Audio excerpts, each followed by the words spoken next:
Anyway, folks, back to my opening comments, the divide, the distance between those who are supposed to be our betters. And I say that in a sense that you hope to be governed by the brightest people in the country. I mean, that's why you elect them, vote for them. That's why you entrust that they are extraordinary people. And it's striking to me how little they really know about us. It is just striking. And it is illustrated by this whole thing with Trump. They are bamboozled. They haven't the slightest idea. I'm literally serious. It's not they're just saying that they can't figure it out. They can't figure it out. There is not one aspect of the Trump phenomenon they understand. They really, really don't. When they talk about it, you may hear them get close, but they don't have the slightest idea. There's a Washington Post story today, written by is it Rachel Orr? Yeah. I don't care who wrote it. Headline, I asked psychologists to analyze Trump supporters, and this is what it's the Washington Post. They don't know. They haven't the slightest idea why anybody would support Donald Trump, especially after these Muslim comments. They just don't have the slightest idea, and it scares the tar out of them. So they have to come up with some explanation. They have to come up with something to tell themselves to have it all make sense. And they come up with reasons that they tell themselves that comfort them, that assure them there's really nothing to worry about here. That whatever's going on with Trump really, really is way, way out there. It's such an outlier. And the way they are beginning to do that is to say that all Trump is me. And I kid you not. They have never understood this program from day one. They have not understood the bond that exists between me and you. They don't understand why you like this program other than to assign reasons that are insulting to you. You're stupid. You're a mind-numbed robot. You're racist, sexist pigs, whatever. That's how they comfort themselves, because other than that, they can't explain it. They can't, for the life of them, understand it. So it comforts them, since they think they have me figured out. They think they have me pigeonholed into this tiny little compartment. If they can tell themselves that this Trump phenomenon is just an offshoot of me, well, then there's nothing to worry about. It's okay. We just have to sign some shrinks to confirm what we already know here, and then we'll move on about our way, and we're confident in the fact that at some point we will prevail, because we always do prevail. We're the powerful. The Trump people and his supporters, they're the idiots, and they're going to implode. And days go by, and none of that happens, and the panic just intensifies. Here, I'm going to back all this up with a couple of sound bites. Starting last night on CNN, the Situation Room, Wolf Blitzer speaking with Jeffrey Toobin. Jeffrey Toobin's a CNN legal analyst. Likes to hang around with Fareed Zakaria GPS. And they talk about what's going on in the world, as Fareed says. And they're talking about Trump's call to temporarily stop admitting Muslims. Do you realize what fools they're making of themselves on this, by the way? Here's this disconnect. We're the ones who know what's going on. We're the ones who know what's constitutional and what isn't. We're the ones who know what really constitutes threats to this country. They don't know. They are so isolated and so cocooned in their own alternative universe that they only know what they tell each other and what they write for each other and what they have learned at their Ivy League institutions of propaganda. They really don't know the Constitution. And a point I made yesterday, and I want to continue to make it today, and there is a section of U.S. law that I'm going to bore you silly with today reading it. Not bore you. But many of them, by the time I finish the program, they go, come on, Rush, okay, we heard it. Could you just not mention it again? I'm going to mention it over and over again because, you know, the trick here is repetition. There's an actual 1952 United States statute that practically commands a president to do exactly what Trump is suggesting. And the wizards of smart in Washington don't have any idea. They think Trump is blowing up the Constitution. Tom Brokaw, they think that Trump is shredding the Constitution. We have a genuine constitutional crisis because Trump's getting people all revved up over something that would destroy the fabric and the roots of this country. And that I can read to you this statute, which I will do in a moment, that practically empowers the president to do exactly what Trump is suggesting, given circumstances at the moment. All the way back in 1952, and in fact, it was a statute employed by Jimmy Carter, who kept Iranians out of the country during the Iranian hostage crisis back in 1979. There are so many precedents, meaning we've already done it for Trump's idea, that the wizards are smart, acting like this is extra-constitutional destruction of the Constitution. They don't even know. And it's even worse if they do know and are pretending that they don't. But I think it's that they don't know. I think they're not half as aware and brilliant as they believe they are. It's stunning how not only are they disconnected from us in a huge way, they have no desire to get closer. They have no desire to understand. It's like liberalism has taken over the entire establishment.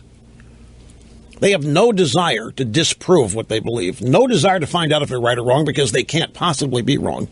And anything that exists that shows them they're wrong has got to be buried, done away with, destroyed, blown up, or what have you. Anyway, back to Jeffrey Toobin. He's on CNN last night. I'm sorry. Wait a second. Yeah, he's on CNN. I'm on the wrong page for a second. And he's talking to Wolf Blitzer, who said the words the White House used addressing Trump's comments, among other words, morally reprehensible. As support continues, does Trump speak to the base, Jeffrey? He speaks to a lot of people in the Republican Party. There's no sort of mystery secret sauce going on here. If you listen to what he says, it is very similar to what highly rated talk shows say. It's very similar to what Rush Limbaugh says. He is getting a very substantial portion, not a majority, but a very substantial portion of the Republican Party electorate. I don't see anything that is going to happen that's going to change that. We have spent our time talking about, he said a mean thing about John McCain. He said a mean thing about Megyn Kelly. His support's going to go away. It never goes away because people like him. And they don't understand why. But note the comparison. See, they have to somehow dial this in to something they can explain to themselves. I mean, they're scared to death of Trump and what he's doing. For the exact reasons I mentioned yesterday. They can't touch him. He owns the media. He is using them each and every day to advance his position. They know it and they can't stop it. And they got to come up with some explanation. So, you know what? He's just like Limbaugh.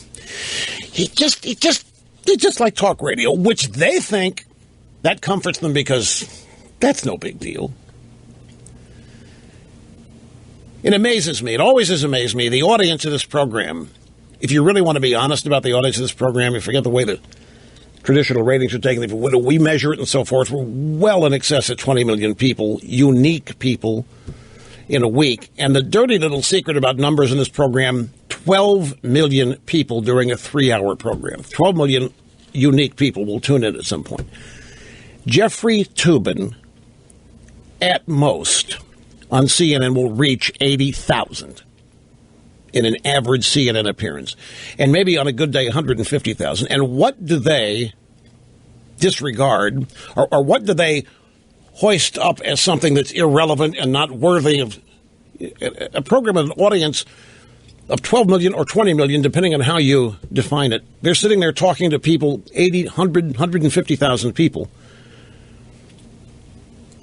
No interest whatsoever in trying to find out, why does this program have 12 million, 20 million? They don't care. All they want to do is be able to say, well, it's 12 million, 20 million bigots, or it's 12 million, 20 million a million idiots, or you name it. But it's a reality that I don't want to face. So here we are listening to people on cable news with a combined audience. At the time this program is on, cable news, the three cable news net with a combined audience maybe of 1 million. Maybe let us be beneficial here and generous, 1.5 million. And here are these people acting like this is the sideshow. Acting like this or Trump is the outlier. This is the majority here. This is what is dominant, not them and not their little audiences or their little networks and their little shows. The difference is they're on television, see, and this is radio, and radio is the lowest rung of a showbiz ladder, and it's just, yuck. TV, that's really important because people can see us, pictures. They recognize us at baggage claims, so we're important. So now Trump is just saying what I say. And they comfort themselves with this. Well, that's how they just relegate it to meaninglessness. But Toobin here is wrong in his analysis of the Trump base. You know what's ironic about this is the base of support that Trump has is exactly what the Republican Party claims it wants. There's all kinds of independents. There's all kinds of women, and through all different demographics and age brackets. Conservative Republicans are not the majority of Trump's support base. They're large, but it's not the majority. There are a lot of blue collar, known as union, known as taxpayers, known as laborers, known as the middle class, who make up Trump's support. Trump's support is broad-based. It covers practically there's Hispanics in his coalition. There are Jewish people in his coalition. You don't read about it because the media doesn't want to confront that. They have to tell themselves that Trump's base exists of people who would star in Deliverance. And that's how they comfort themselves, and that's who you are.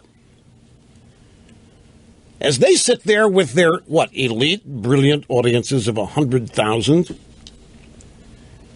and preach as though highly successful, much more successful media enterprises attract many more people and hold them. It is elitism run amok. Gayle King, grab soundbite 3 quickly. Yep, this is CBS This Morning. Just a brief little comment from her. Same thing Toobin says. Politicians' outrage over the idea of keeping Muslims from entering the United States does not tell the full story. Many of Donald Trump's supporters say his proposal is worth a try, and conservatives on talk radio agree. So you see, that's how they're trying to destroy Trump, is by linking him to me and claiming, you know what, I'm the guy that paved the road. You know who paved the road for Trump? You know who's made Trump possible? Barack Hussein folks. If you people on the left want to be honest, Barack Hussein Obama is who makes Donald Trump possible. Learn it, love it, live it, deal with it.